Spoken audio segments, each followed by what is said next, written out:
Hello అండి. నేను మీ doctor Suchitha. చాలామంది పిల్లల్లో ఐ ప్రాబ్లమ్స్ మనం చూస్తూ ఉన్నాం. సో, దాంట్లో ఇప్పుడైతే చాలామంది చిన్న పిల్లల్లో కూడా అద్దాలనేది పెట్టుకుంటూ ఉన్నారు. అయితే కొంతమంది పేరెంట్స్ ఏముంది ఐ ప్రాబ్లమ్ అని అద్దాలు ఇచ్చేస్తూ ఉంటారు. కానీ కొంతమంది మాత్రం అరే! మాకెవరికీ లేదు. మా పిల్లలకెందుకు ఐ ప్రాబ్లమ్ వచ్చింది? ఎలాగైనా ఈ ఐ ప్రాబ్లమ్ తగ్గించాలి అని చాలా కష్టాలు పడుతూ ఉంటారు. వచ్చిన కొత్తలో క్యారెట్ జ్యూస్ ఇవ్వడము, రోజు ఆకుకూరలు పెట్టడము, పిల్లలు వద్దని ఏడుస్తున్నా కూడా అదే ఫోర్స్‌ఫుల్‌గా పెట్టడం అనేది మనం చాలా ఇళ్లలో చూస్తూ ఉంటాం. ఈవెన్ మా ఫ్రెండ్స్ వాళ్ళ పిల్లలు కూడా చాలామంది ఐసైట్ రాగానే ఒక 1-2 మంత్స్ వాళ్ళకి విపరీతంగా ఆకుకూరలు, లేకపోతే క్యారెట్, లేకపోతే డ్రై ఫ్రూట్స్ అనేది ఇస్తూ ఉంటారు. 2 మంత్స్ అయిన తర్వాత అలవాటు పడిపోతారు. పిల్లలు అలవాటు పడిపోతారు. పెద్దవాళ్ళు కూడా పర్లేదులే ఐసైట్ ఉంటే ఏముంది, స్పెట్స్ ఎంతమందికి లేవు అని చెప్పేసి మర్చిపోతూ ఉంటారు. కానీ నిజంగా ఐసైట్‌ని మనం తగ్గించుకోవచ్చా? లేదంటే ఒకసారి అద్దాలు వచ్చినాయంటే కంటిన్యూయస్‌గా అద్దాలు వాడాల్సిందేనా అంటే ఆయుర్వేదిక్ పరంగా ఖచ్చితంగా మీరు ఐసైట్‌ని కంప్లీట్‌గా తగ్గించుకోవచ్చు.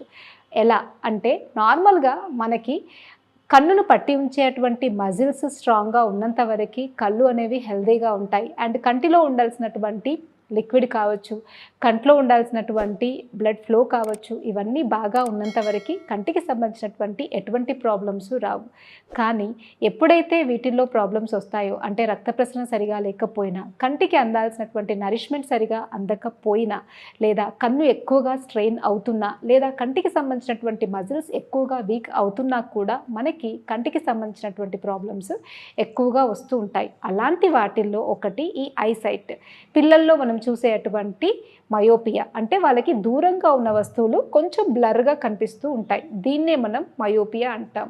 దీంట్లో పిల్లల్లో కంటికి సంబంధించినటువంటి నరిష్మెంట్ ఉన్నటువంటి ఫుడ్ మనం ఫస్ట్ ఎక్కువగా తీసుకోమని చెప్తాం.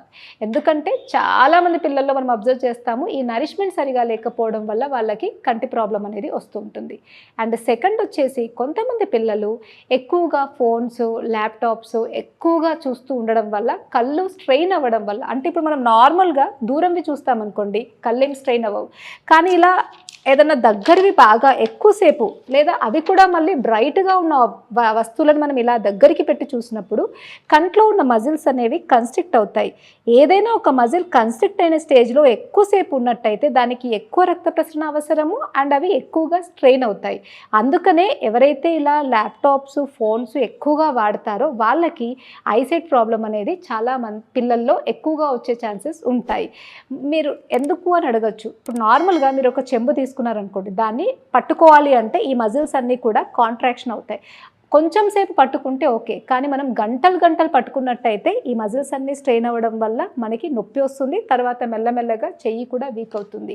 అదేవిధంగా కంటికి సంబంధించినటువంటి దగ్గరగా ఉన్నటువంటి వస్తువులు కావచ్చు, దగ్గరగా ఉన్నవి మనం చూడాల్సి వచ్చినప్పుడు కళ్ళు అనేవి చాలా వరకి స్ట్రెయిన్ అవుతూ ఉంటాయి. ఎందుకంటే కంటికి సంబంధించినటువంటి మజిల్స్ అనేవి కాంట్రాక్షన్ స్టేజ్‌లో ఉంటాయి. అలా మనం ఎక్కువసేపు చేయడం వల్ల కళ్ళు అనేవి నార్మల్‌గా స్ట్రెయిన్ అవుతాయి.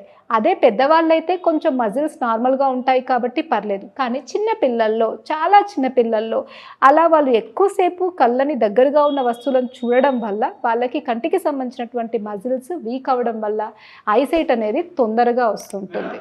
చిన్న పిల్లల్లో అందుకే ఎవరైతే ఇలా ఎలక్ట్రానిక్ గాడ్జెట్స్ ఎక్కువగా వాడడం వల్ల ఐసైట్ వచ్చింది అని మనకు అనిపిస్తుందో వాళ్ళకి మనం డెఫినెట్‌గా అది అవాయిడ్ చేయాలనే చెప్తాం. కానీ ఇప్పటి తల్లిదండ్రులు అది అవ్వట్లేదు, మా వల్ల అస్సలు అవ్వట్లేదు అని చెప్తూ ఉంటారు. అప్పుడు మరి ఏం చేయాలి? సైట్ అలా ఇబ్బంది పెడుతూనే ఉండాలా అంటే కనీసం కొన్ని ఆయుర్వేదిక్ ట్రీట్మెంట్స్ వాళ్ళు చేసుకున్నట్టయితే ఆ ఐ మజిల్ స్ట్రెయిన్ అనేది కొంత తగ్గడానికి ఛాన్స్ ఉంటుంది. సో అలాంటి పిల్లల్లో మీరు రెగ్యులర్‌గా కొంత టైం అన్నా వాళ్ళని అవాయిడ్ చేసేటట్టు చూసి మిగతా టైంలో ఎక్కువసేపు ఆడుకునేటట్టు మీరు వాళ్ళని ఎంకరేజ్ చేయాలి. అంతేకాకుండా ఆయుర్వేదిక్‌లో చెప్పబడినటువంటి కొన్ని రకాల ఐ మసాజెస్ కావచ్చు, ఫుట్ మసాజ్ కావచ్చు అండ్ ఐ ట్రీట్మెంట్స్, అక్షితర్పణం లాంటి ట్రీట్మెంట్స్‌ని కూడా వాళ్ళకి పీరియాడిక్‌గా చేపిస్తూ ఉన్నట్టయితే ఆ ఐ మజిల్ స్ట్రెయిన్ అనేది తగ్గి సైట్ అనేది తగ్గడానికి చాలా వరకు మంచి స్కోప్ ఉంటుంది.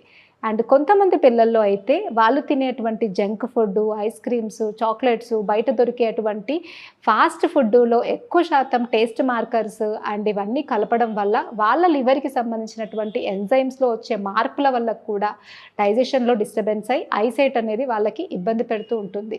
అందుకే మన దగ్గర పేషెంట్స్ వచ్చినప్పుడు మనం వాళ్ళకి డెఫినెట్గా కౌన్సిలింగ్ చేసి చెప్పే ఫస్ట్ పాయింట్ ఏంటంటే, మీరు బయటి ఫుడ్ తినడం మానేయాలి. ఏది తినాలన్నా కూడా ఫ్రెష్‌గా ఇంట్లోనే చేసుకోగలిగి తిన్నట్టయితే అండ్ అప్పటికప్పుడు వండిన ఫుడ్ తిన్నట్టయితే, మంచి లైఫ్ స్టైల్‌ని ఫాలో అయినట్టయితే మీ ఐసైట్‌ని కంప్లీట్‌గా తగ్గించుకోవచ్చని మనం పిల్లలకి అర్థమయ్యేటట్టు చెప్తాం. సో చాలామంది పిల్లలు కూడా అర్థమయ్యేటట్టు చెప్పినప్పుడు చాలా వరకు వింటారు.